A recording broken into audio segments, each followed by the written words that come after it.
Hello everybody, welcome to the Wonky Angle, where I talk about electronic music, both new and old. And today, I'm talking about the debut album from Pretty Lights, Taking Up Your Precious Time. Pretty Lights, Derek Vincent Smith.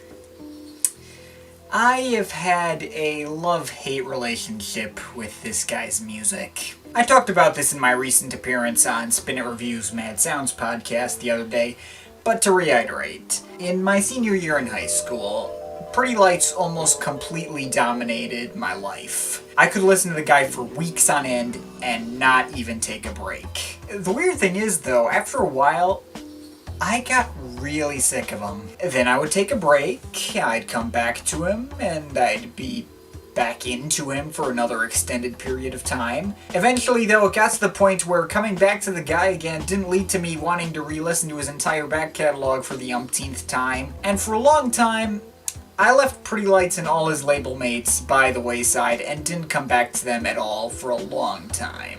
Well, with the exception of Michael Menard, but I digress. I saw a live concert of Pretty Lights once, where I got this t-shirt from, and the show was not very good. I mean, it looked interesting, but the bass volume was up so high you couldn't hear the rest of the song, and that killed it for me. I ended up leaving that concert early and missing 3 of my favorite songs from the guy. To this day, I continually flip-flop with Pretty Lights. Sometimes he's great, and sometimes he's just okay. But regardless, I think the music of Pretty Lights will always hold a special place in my heart. Not only did it show me how sampling could be used to create unique hooks, it also taught me to appreciate real hip-hop later on. And it all started with this album, Taking Up Your Precious Time. Granted, I've heard similar acts like DJ Shadow and the Avalanches do similar things only way better, but I won't let that hamper my enjoyment of this album. Now see, there is something special about this particular album, though, that sets it apart from all his other work, and that's Michael Menard.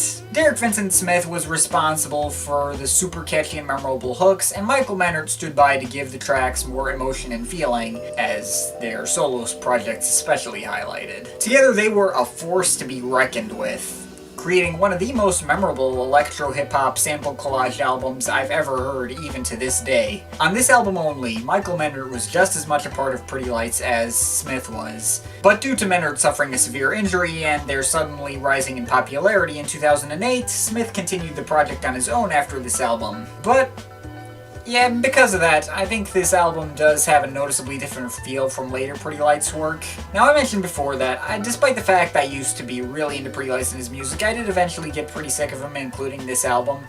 But this one did last a little longer than the others. But it also took longer for me to figure out why it wasn't grooving with me anymore. I mean, not only were there plenty of great hooks that Pretty Lights became known for, this album was a lot more chilled out, toned down, and quieter than the later albums, perhaps in hopes of emulating what DJ Shadow did on his introducing album. But at one point I finally figured out why it wasn't clicking with me, and once I figured that out, it suddenly clicked again. The thing is, most of Pretty Lights' music is intended to be of the summer feel-good variety.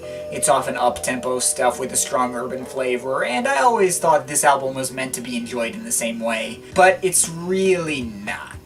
In fact, this album is actually a huge downer. It's really depressing. I think the one track that made this fact stand out the most was the track Happiness (Troubled Faces), which despite the title, Happiness, had a really uncertain and melancholy vibe to it. It wasn't happy in any capacity, nor was the majority of this album. But once I figured that out, I found I was able to enjoy it again. And I still think it works very well, both from an emotional standpoint and from a variety standpoint. I think this kind of stuff is what Menard brought to the table. One of the things that's kept me returning to Menard's work, even when I'm not in the mood for this kind of stuff, is that Menard is very open about his not always making feel-good material. His solo debut, Dreaming of a Bigger Life, is based around the passing of his father, so there is that. Not to mention, the track Almost Familiar on this album utilizes this big buzzing bass synth that Menard would go on to use quite a bit on his solo debut. I don't think that bass synth is always the best fit for his style, but that's a different review for a different day. Going back to this album, this is one great example of why I often really enjoy sample-based work. I mean, you could get music that had all this lush and jazzy instrumentation, even though you didn't record any of it, and it was your creativity with how you put together the samples that made the music sound great. I can always respect that stuff as a guy whose own music has been almost completely based around royalty-free loops for years. But what's also cool about this album over other Pretty Lights albums is that when the hook wasn't the focus, the track usually made up for it with a more abstract and atmospheric soundtrack-ish feel to it. Mind you, there were some tracks with both fantastic hooks and ethereal atmosphere, but it was usually one or the other. Short Line hit you with a great hook right off the bat to get you instantly invested. Wrong Platform got trapped in your head, as did Almost Familiar, Waiting for Her, and Switch Up. And hell, even though they were pretty hook-centric, they still had a pretty moody and depressing feel to them. Wrong Platform is a prime example, with its main melodies being played by violins. But on the other hand, you also got stuff like Until Tomorrow, which showcased the more abstract side of this album, with this strange piano sample, and then there are songs like Stay, which had like a jazzier tone to it. This track in particular is actually probably the sunniest and happiest song on here. It still has kind of a more chilled out vibe to fit with the rest of the album. An Empty Station, my personal favorite of the atmospheric tracks, had a feel to it that was not only cold and lonely and mysterious, but also kind of inviting.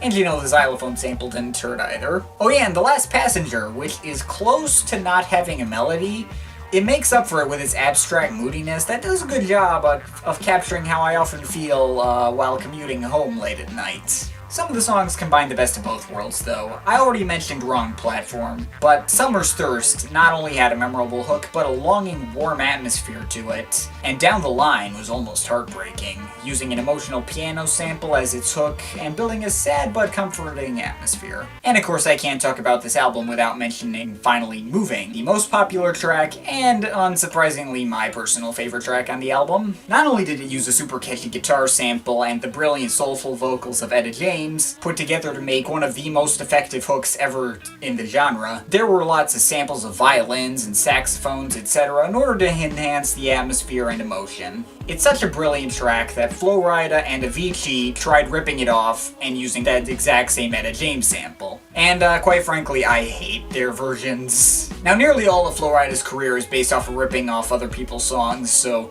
the fact that Good Feeling exists isn't a huge step down from the usual from the guy, but Avicii usually tries harder than that and levels as a disappointment from a producer that I didn't even like in the first place. I think the reason Finally Moving works so much better than Levels, besides the fact that Levels has Avicii's typically annoying screechy synth tones all over it, is because it actually does have a much sadder feeling to it to fit the rest of the album. The lyrics talk about getting a good feeling, but it's in a minor key, and everything aside from the lyrics have a very sad vibe to it, as if to say, look, I know life can be a piece of shit, but don't worry, everything will be alright in the end. I kinda wish this track had been placed at the end because of that, but instead we ended up with Try to Remember, which is an alright track, does its job okay, but not a particularly huge standout for me. And I might mention, not every track on here is a winner either. I already mentioned Happiness, Troubled Faces. This song just feels miserable, and the disconnect between the lyrics and the atmosphere does not feel good at all. Trouble Everywhere, it's like happiness. Something just isn't right about that. I guess that could be the point, but I just tend to skip it. Also, the track Samso does little to nothing for me. It doesn't stand out to any extent, and overall it's just skippable.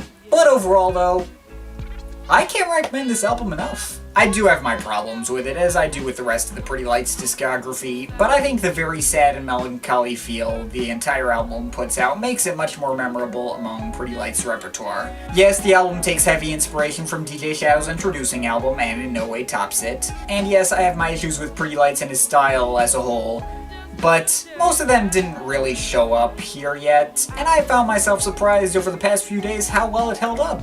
It's a commendable album all on its own, and is certainly not a waste of your precious time. I'm overall feeling an 8.3 out of 10. But of course, this is just my opinion. You can feel free to disagree with it, but I'd like to hear your thoughts, so leave the comments in the comment thing down there.